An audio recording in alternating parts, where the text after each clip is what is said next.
자, 그럼 앞에서 말씀드렸던 것처럼 최소 대립상의 요건을 갖추려면 바로 자음과 모음의 개수, 나중에 배울 거지만 반모음도 해당됩니다.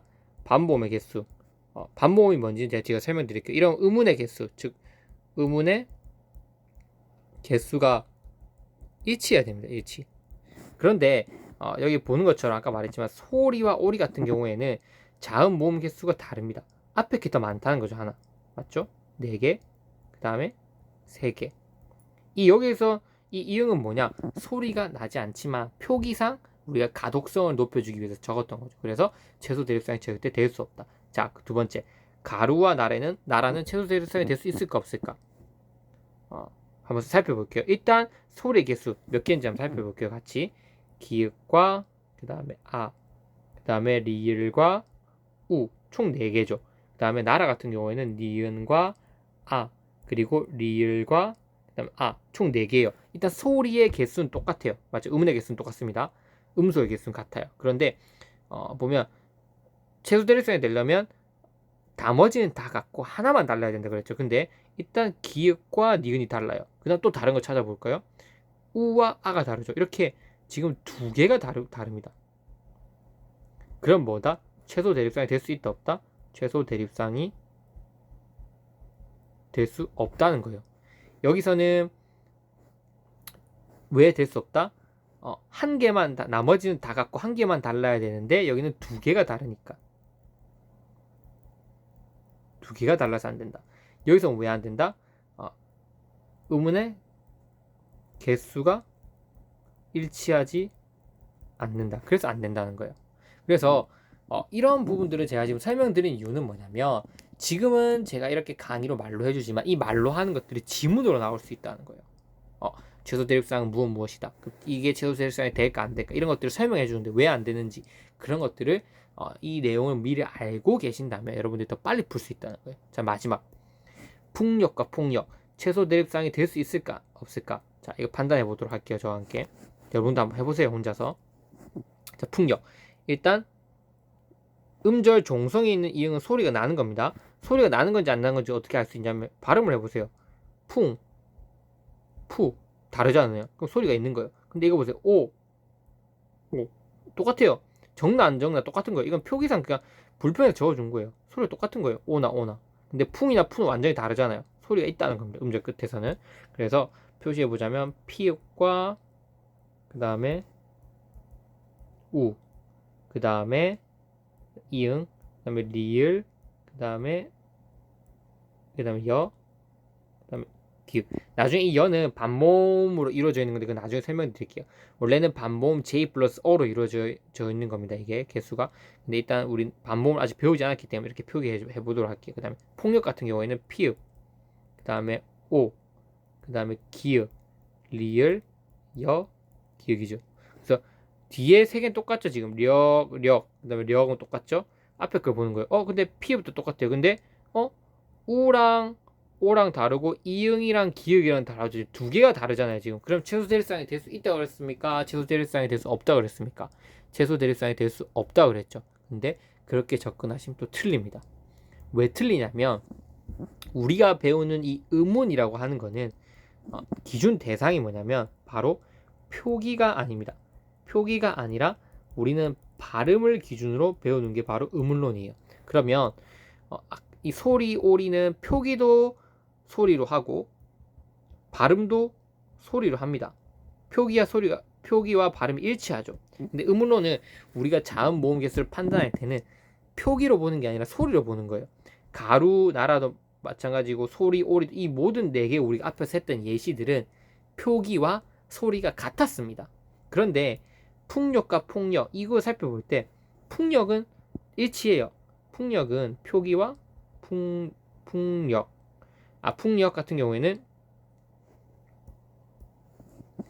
어떻게 일치하냐면 죄송합니다. 일치하지 않고 풍력은 어떻게 변하나 표기는 풍역이지만 발음하게 되면 뭐가 되냐면 풍역이 됩니다.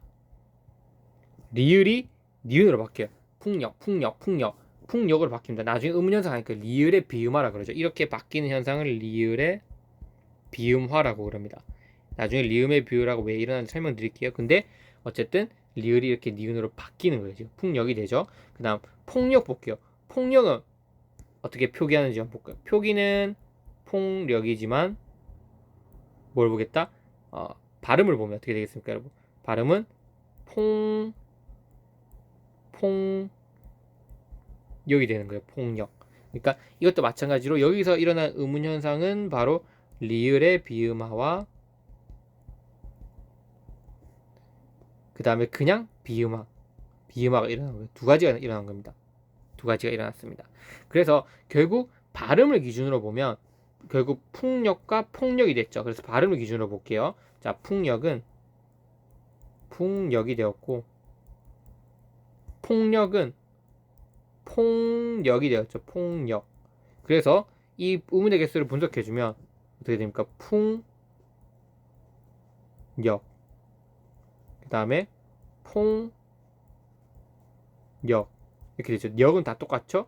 똑같고 지금 피읍, 이응도 똑같고 이응 똑같고 뭐가 다릅니까? 우랑 오만 다르죠. 그러니까 표기상으로는 최소 대립상을 만족하지 못한 것처럼 보이지만 의문론은 항상 표기가 아니라 발음을 봐야 된다. 그래서 뭐가 된다?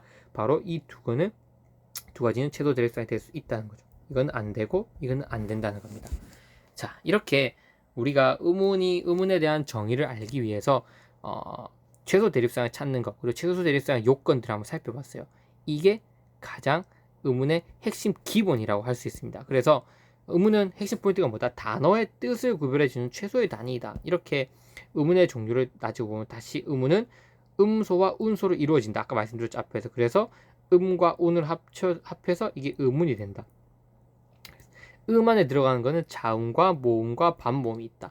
운소 안에 해당되는 거는 장단, 고저, 강세가 있지만 우리나라에서는 장단만을 운소로 한다. 이렇게 볼 수 있습니다. 선생님, 근데 저 어떤 문제집에서 보면 고저에 따라서 그 고저도 음운으로 볼 수 있다던데요. 근데 그건 잘못된 겁니다. 왜냐하면 정의가 뭐예요? 음운은 단어의 뜻을 구별해줘야 된다 그랬잖아요. 근데 우리나라에서 고저나 강세 같은 경우에는 단어의 뜻을 구별해주지 못해요. 근데 뭐를 구별해주냐면 문장의 종류는 구별해줄 수 있어요. 예를 들면 야 이거 먹어라, 이거 먹어, 야 이거 먹어, 너 이거 먹어, 이렇게 끝이 올리는 거, 너 이거 먹어 이렇게 하는 거면 뒤에 강세를 두면 명령형이 되고, 너 이거 먹어 이렇게 하게 되면 먹어 올리게 되면 의문문이 되는 거죠. 근데 먹어라고 하는 단어의 뜻은 똑같아요. 하지만 문장의 종류의 의미를 바꿔주잖아요. 그러면 이거는 우리가 약속을 할 거예요. 이거는 의문이 될 수 없다. 왜냐면 의문이라고 하는 거는 단어의 뜻 자체를 구별해 줄 수 있어야 되는데 이 고저나 강세 같은 경우에는 문장의 종류를 바꿔주는 거잖아요. 그래서 만약에 문장의 종류를 바꿔주는 것도 우리가 단어의 뜻으로 이 의문으로 인정해주자 하면 의문의 정의를 좀 더 바꿔줘야 됩니다. 단어의 뜻이나 혹은 문장의 종류의 뜻을 구별해주는 최소의 단위라고 이렇게 정의를 바꿔주면 이 고저나 강세도 뭐가 될 수 있다? 운소로 해당할 수 있겠죠. 근데 아까 보듯이 이 소리의 길이는 아예 단어 자체의 뜻을 바꿔줬다는 거예요. 단어 자체의 뜻을. 이 밤과 이 밤은 뜻 자체가 다릅니다. 먹는 밤과 그 깊이 새벽 시간이 돼서 도달하는 밤. 그래서 우리 의문의 종류는 총 몇 가지다? 음소와 운소로 나눌 수 있고 음소 안에는 자음과 모음, 반모음, 그 다음에 운소 안에는 장단, 이렇게 총 우리나라에 4가지 의문이 존재한다 이렇게 볼 수 있습니다. 4가지. 그래서 의문의 정의에 대해서 우리 오늘 했고 다음 시간은 뭘 해볼 거냐면 바로 음절의 정의에 대해서 한번 배워볼 겁니다. 그 초성, 중성, 종성 이런 거에 대해서 한번 저랑 배워보도록 할게요. 자, 첫 시간 여러분 많은 도움이 되셨다면 좋아요와 구독, 댓글 부탁드리도록 하겠습니다. 감사합니다. 다음 시간에 또 만나요.